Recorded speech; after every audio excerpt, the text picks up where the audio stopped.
Hi, I'm Josh Bloom. Welcome to another video in the RSP Supply Education Series. If you find that these videos are helpful to you, it certainly helps us out if you'd give us a big thumbs up and subscribe to our channel. In today's video, we are going to be talking about electrical grounding. More specifically, we want to talk about some of the most common mistakes that are made in our electrical grounding systems.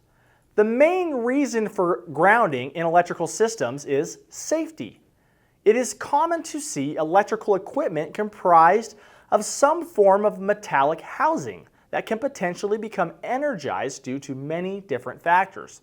Also, grounding helps dissipate large amounts of energy in the event of a lightning strike. In short, grounding is essential for safety and the overall functionality and longevity of our electrical systems. So let's talk about some of the areas where people commonly make mistakes when installing these systems. Number 1, choosing the wrong grounding wire. Making sure you have low impedance to ground is critical to any grounding system. When you are looking to select your grounding conductor, it is important to find something that can handle the potential load it may encounter. The thicker the wire you select, the more easily current will be able to flow through it. When thinner wire is used, it will raise the impedance of your grounding system, which can cause all sorts of problems, such as overheating of the wire, fires, or even potentially damaging electrical equipment. The size of the ground wire should pertain directly to the short circuit current ratings of the system and the overcurrent protection devices in use. So make sure to select the properly sized grounding wire for your system. Number 2, not checking to see if your ground system functions after installation. Once your grounding system has been fully installed, it is common to move on to the next step in your electrical process.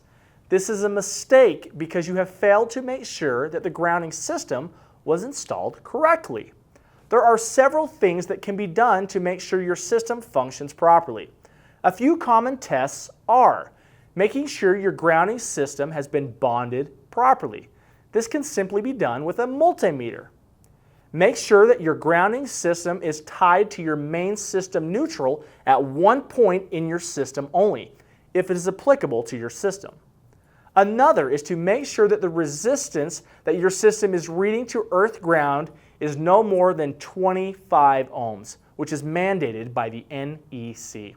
This test can be done with the 3-point method, which uses 3 different rods while applying current to some and checking resistance between others. If these few steps are followed, you can ensure that your system will function as expected. Number 3, not installing enough supplementary hardware to meet NEC requirements. In many cases, a simple ground rod is used to establish the necessary earth-ground connection. However, it is very common that this method does not meet NEC code, which again states that the resistance to earth-ground be no more than 25 ohms. In order to meet this standard, it may be necessary to add additional supplemental grounding infrastructure, such as an additional ground rod or grounding plate.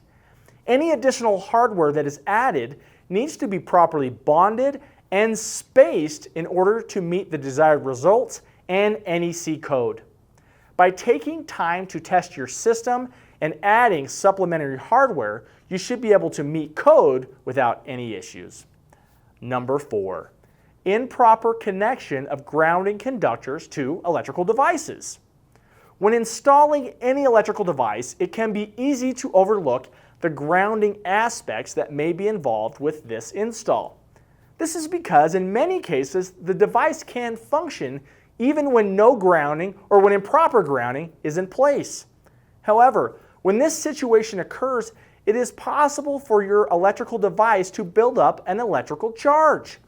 This energy needs to be dissipated, but because there is no path to ground, the device will retain this energy until it finds a path to ground. Unfortunately, in many cases, this path to ground comes in the form of someone touching the device, which can then lead to shock hazards. So it is very important that proper steps be taken to ground electrical equipment to your main grounding system. These common mistakes are just a few of the many that can be made when working with electrical equipment. It is important to understand the NEC and all of the codes that may be pertinent to your grounding system. If you follow these rules, your electrical systems will be safe and function as expected. For a full line of industrial grounding equipment and thousands of other products, please go to our website. For more information or other educational videos, go to rspsupply.com, the internet's top source for industrial hardware.